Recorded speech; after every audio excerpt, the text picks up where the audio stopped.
நம்ம படமா, நம்ம நடிச்ச படமா அப்படின்னு சொல்லிட்டு பேனர்லாம் பார்க்கும்போது ஒரு பயம் வந்துச்சு. ரொம்ப என்ன பேசுகிறதே தெரியல. பட் ஒன்று நான் முதல்ல சொல்லணும்னு நினைக்கிறேன். நான் இங்கே இருக்கிறேன்னா அதுக்கு முக்கியமான காரணம் இங்கே வந்திருக்கிற ப்ரெஸ் அண்ட் மீடியானது தான். ஏன்னா நம்ம பண்ணுற விஷயத்தை கரெக்டாக போய் சேர்க்குறது.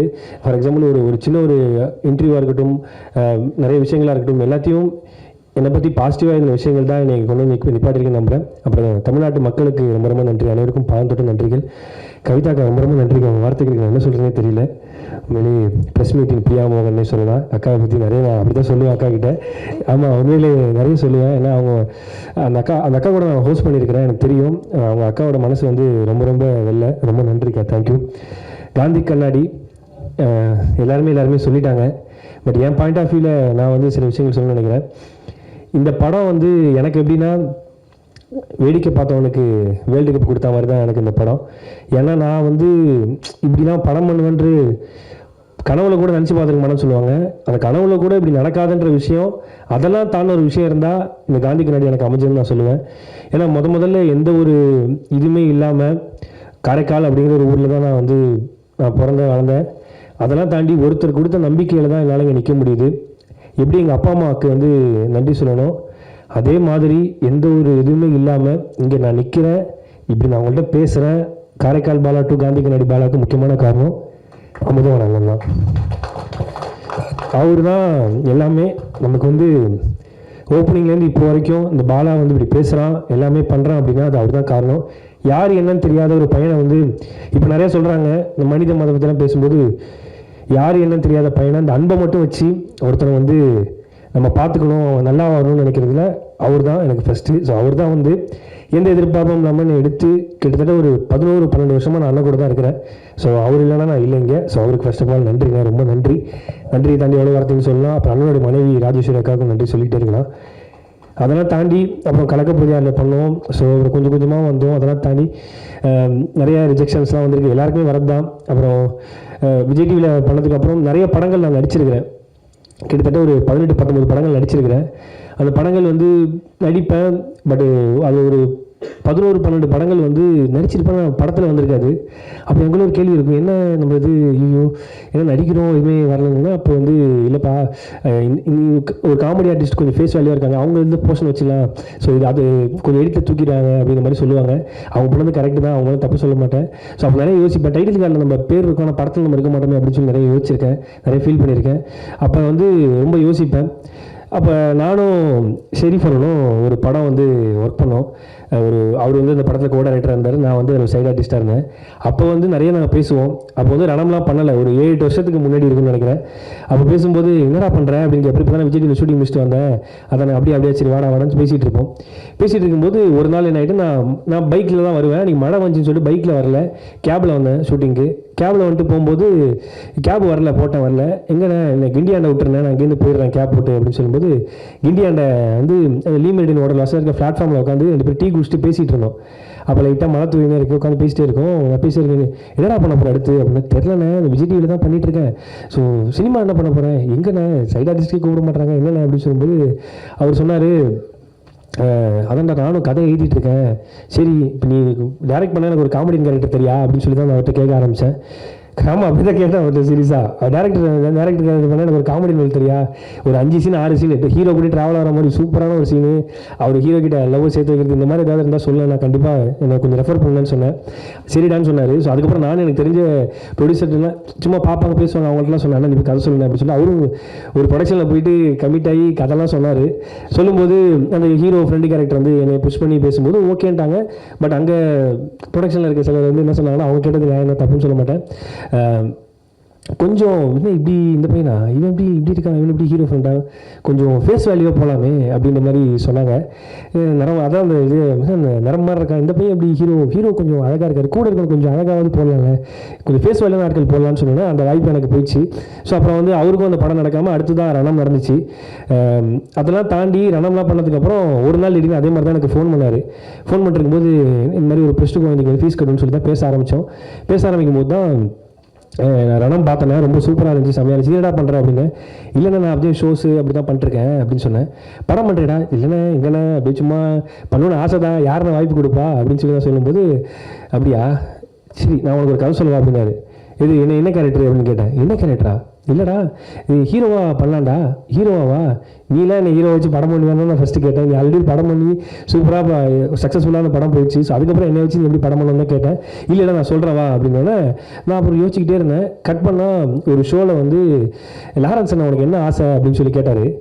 இல்லைடா இது ஷெரீஃபன் அப்படின்னு சொல்லியிருக்கா, அப்படி லாரன்ஸ் அண்ணன் அப்படி கேட்குறா, அப்படி சரி சொல்லி விடுவோம் நம்ம ஆசை வேணும், எனக்கு ஹீரோ வேணும்னு ஆசைண்ணே அப்படின்னு நான் சொல்லிட்டேன். ஹீரோ வேணும்னு ஆசையாக, ஆனால் எனக்கு நம்ம மூஞ்சிக்கெலாம் நம்ம யாரும் இவ்வளோ ரிஜெக்ஷன் பார்த்துட்டோம், எப்படி நடக்குமா நடக்காதான்ற யோசனை எனக்கு ரொம்ப ஒரு எனக்குள்ள இன்ஃபீரியாரிட்டி காம்ப்ளெக்ஸ் ரொம்ப அதிகம் எனக்கு. அப்போ வந்து லாரன்ஸ் அண்ணன் அவனுக்கு ஹீரோ ஆக்குறேன்டா, நீ ஏன்டா ஹீரோ ஆக முடியும், நான்லாம் ஹீரோ ஆகும், நீ ஏன் ஹீரோ ஆகக்கூடாது அப்படி சொல்லி அண்ணா சொன்னார். ஸோ அந்த வார்த்தை வந்து எவ்வளோ பேர் அப்படி சொல்லுவாங்கன்னு எனக்கு தெரியல. அதை சொன்ன வார்த்தை அவர் கேமரா பார்த்து சொன்னார், என்னுடைய ஃப்ரெண்ட்ஸ் நிறைய பேர் இருக்காங்க, இதை பார்த்துட்டு யாராவது பாலா ஹீரோ வச்சு படம் பண்ணணும்னு நினச்சிங்கன்னா நீங்கள் வாங்க, தம்பியை வந்து ஹீரோவாக நான் பார்க்கணும் அப்படின்னு சொல்லி சொன்னாங்க. பட் சொன்னதோட ஒரு விஷயம் சொன்னார், ஹீரோவாகனா ஒரு முக்கியமான விஷயங்கள்லாம் இருக்குடா, நீ வந்து ட்ரான்ஸ்ஃபார்ம் ஆகணும், நிறைய இதாகணும். அப்போ ஒரு விஷயம் சொன்னார், நான் ஏன் நீ ஹீரோவானு சொன்ன ஓகேன்னு சொன்ன தெரியுமா, உன் லுக்கு அதெல்லாம் தாண்டி அவர் ஒன்று சொன்னார், நீ நல்லா இருந்தனா உன்ன மாதிரி ஒரு 35-40 குடும்பம் நல்லா இருக்குன்னு சொல்லி அந்த மேடையில் சொன்னார். ஸோ அதுக்கப்புறம் எனக்கு ரொம்ப கான்சியஸ் ஆகி நான் ரொம்ப ஓகே நம்மளை நம்பி ஒருத்தர் சொல்லிட்டாங்கன்னு சொல்லி நான் ஹார்ட் ஒர்க் பண்ண ஆரம்பித்தேன், ஒர்க் அவுட்லாம் பண்ண ஆரம்பித்தேன், அப்படியே சும்மா ஜாலியாக பண்ணிட்டு இருந்தேன். அப்போ வந்து ஷெரீஃப் திடீர்னு ஒரு நாள் கால் பண்ணி, இல்லைடா உன்னை வச்சு ஒரு ப்ரொடியூசர் பண்ணுறேன்னு சொல்லிட்டு வந்திருக்காரா அப்படின்னு சொல்லி, என்ன வச்சா என்னடா சொல்கிறேன் அப்படின்னு, ஆமாம் தூக்கிட்டு வா நான் செல்லத்தை அப்படின்ற மாதிரி தான் நான் வரேன், என்னென்ன ஓகே பண்ணுறேன், எனக்கு அவருக்கு ஓகேவான்னு கேளுங்க, எனக்கெல்லாம் ரெடினே, அவருக்கு ஓகேவான்னு கேளுங்க, டெய்லிடா உன்னை வச்சு பண்ணுறேன்னா சொன்னார். கதை சொன்னேன், பாலாவை கேட்குறீங்களான்னாரு, கேளுங்கண்ணே, அதான் உன்னை வச்சு பண்ணுறதுக்காக அவர் ரொம்ப ஆர்வமாக இருக்காருன்னு எனக்கு ரொம்ப ஹாப்பி. போய் பார்த்தேன், எதுவுமே இல்லை, இது வரைக்கும் ரிஜெக்ஷன் மட்டுமே சந்தித்த ஒரு நடிகனுக்கு முதல் முறையாக தானாகவே வந்த ஒரு ப்ரொடியூசர்னால் அது ஜெய்கிரன் சார் தான். ஸோ அவரை வந்து நான் என்றைக்குமே ஜெய்கிரன் ப்ரோ தான் சொல்லுவேன். ஏன்னா இப்போ நம்ம எங்கள் அப்பா அம்மாவாக இருக்கட்டும், தெரிஞ்சவங்களாக இருக்கட்டும், அவங்களாலே ஒரு 5 லட்ச ரூபாய்க்கு மேலே எனக்கு பரட்டி கொடுக்க முடியாது. காரணம் எங்கள் ஃபேமிலி அந்த மாதிரி சுற்றி வட்டாரம் அந்த மாதிரி நான் ரொம்ப டவுனான ஃபேமிலி தான்.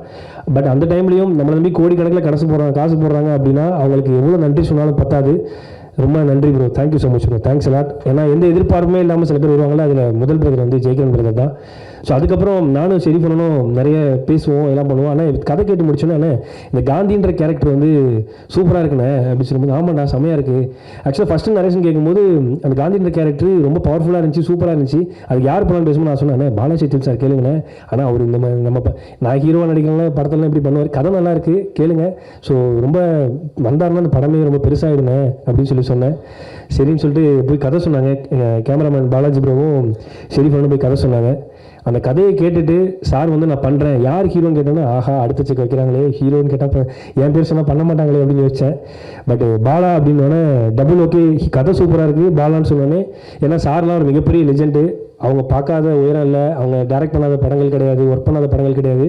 அப்படி எந்த ஒரு பேக்ரவுண்டுமே இல்லாமல் ஒரு சின்ன பையனுக்கு நீங்கள் பெரிய உதவி செஞ்சுருக்கீங்க சார், ரொம்ப ரொம்ப நன்றி சார், தேங்க்யூ சார். நீங்கள் பண்ண உதவியை நான் என்றைக்கும் மறக்க மாட்டேன் சார். ஏன்னா இந்த கேரக்டர் வந்து பெரிய கேரக்டர். ஸோ நான் ஹீரோலாம் கிடையாது, அவர் தான் இந்த படத்தோட ஹீரோ. என்னையும் ஒரு ஆளாக மதிச்சு வந்ததுக்கு ரொம்ப ரொம்ப நன்றி சார், தேங்க்யூ. அதெல்லாம் தாண்டி அந்த கண்ணம்மா கேரக்டர் ரொம்ப காந்தி கண்ணம்மா தான் இந்த படத்துடைய மெயின் கரு. அந்த கண்ணம்மா கேரக்டர் யார் பண்ணுறான்னு கேட்கும்போது அர்ச்சனாமா, நாங்கள் அர்ச்சனாமாவா அவங்களாம் என் படத்தில் பண்ணுவாங்களா அப்படின்னு தான் சீரியஸாக நான் ஃபஸ்ட்டு கேட்டேன். ஆனால் கதையை கேட்டோடனே அர்ச்சனாமா வந்து இந்த கதையை ஓகே பண்ணதுக்கு ரொம்ப ரொம்ப நன்றி அர்ச்சனாமா, ரொம்ப நன்றி. நான் உங்கள் படங்கள்லாம் நிறைய பார்த்துருக்குறேன், என்ன சொல்கிறேனே தெரியல. இந்த 2 லிஜெண்ட்ஸுக்கும் நான் எவ்வளோ நன்றி சொல்லி சொன்னாலும் பத்தாது, சீரியஸாக அதுதான் உண்மை. நீங்கள் சொன்ன வார்த்தைக்கு ரொம்ப நன்றி. 2 பேரும் படம் பார்த்துட்டாங்க, படம் பார்த்துட்டு நீங்கள் சொன்ன வார்த்தைக்கு ரொம்ப ரொம்ப நன்றி. நான் ஏதாவது சாதிச்சிருக்கேன்னு கேட்டால் நீங்கள் சொன்ன அந்த கமெண்ட்டை வந்து நான் வீடியோவாக போட்டுப்பேன், நான் வச்சுப்பேன். நான் ரொம்ப நன்றி, தேங்க்யூ. அதை தாண்டி இந்த படத்துக்கு ஹீரோயின் வேணும் அப்படின்னு சொல்லும்போது ஹீரோயின் செலெக்ஷன் எப்படின்னா, எல்லாருமே கதை வந்து கேட்பாங்க, நான் ஹாலில் வெயிட் பண்ணுவேன், ஆஃபீஸில் வந்து ரூமில் கதை கேட்பாங்க, டேரக்டர் வந்து கதை சொல்லுவார். சொல்லி முடிச்சோன்னா கதை சூப்பராக இருக்குது, ரெண்டாம் டேரக்டர்னா ஆல்ரெடி படம் பண்ணியிருக்காரு, ப்ரொடக்ஷன் எல்லாம் ஃபிக்ஸ் ஆகி ஆஃபீஸ் போட்டோன்னா வருவாங்க, வந்து கதைலாம் கேட்டுருவாங்க. கேட்டோன்னா கதை ரொம்ப சூப்பராக இருக்குது, செமையாக இருக்குது, யார் பேரா பண்ணுறா அப்படின்னா பாலா அப்படின்னா, பாலாவா சரி நான் சொல்கிறேன் அப்படின்னு போயிடுவாங்க. அவங்க மேலே தப்புலாம் கிடையாது. ஸோ இப்படி வந்து ஒவ்வொரு ரிஜெக்ஷனாக போயிட்டே இருக்கும். கதை சூப்பராக இருக்குது, செமையாக இருக்குது, யார் ஹீரோ, பாலா, ஐயோ அப்படின்ற மாதிரி ஒரு 10 பேர் செக் பண்ணாங்க, 20 பேர் 30 பேர் 40 பேர் அப்படின்னு எல்லோரும் செக் பண்ணிட்டே இருப்பாங்க. நான் தான் கதை சொல்கிற ஆரம்பிக்கும் போது நான் வரமாட்டேன், சொல்லி முடிச்சதுக்கப்புறம் தான் ஹாலில் வெயிட் பண்ணுவேன் என்ன சொல்கிறாங்கன்னு பார்க்குறதுக்கு. அப்படியே ஒரு 50 பேர் ரிஜெக்ட் பண்ணிட்டாங்க. அவங்க மேலே தப்பு இல்லை, ஸோ நம்மளும் அவ்வளோ பெரிய ஆள் இல்லை. கட் பண்ணால் 51வது ஆள் லாஸ்ட்டாக வந்தாங்க தான் விநாயக் மகாதேவ்ன்ற மாதிரி நமிதா கிருஷ்ணமூர்த்தி. எந்த ஒரு எதிர்பார்ப்புமே இல்லாமல் கதை கேட்டதுக்கப்புறம் கதை பிடிச்சிருக்கு, யார் ஹீரோன்னு கேட்டு பாலா கண்டிப்பாக பண்ணுறேன் அப்படின்னு சொன்னேன். அது எனக்கு என்ன சொல்கிறதே தெரியல. எந்த பேக்ரவுண்டுமே இல்லாத ஒரு பையனுக்கு லுக் அண்ட் ஃபீலாக இன்ஃபீரியாரிட்டி காம்ப்ளெக்ஸ் உள்ள பையனுக்கு இன்றைக்கி நீங்கள் பண்ண ஒரு விஷயம் வந்து நான் என்றைக்குமே மறக்க மாட்டேன். நம்பிக்கை கிருஷ்ணமூர்த்தி, ரொம்ப ரொம்ப நன்றி, தேங்க்யூ. ஏன்னா இப்படி நிறையா ஸ்போர்ட்டிவாக எடுத்துகிட்டு பண்ணுற விஷயங்கள்லாம் ரொம்ப ரொம்ப ரேரு. நீங்கள் எனக்காக பண்ணீங்க, தேங்க்யூ.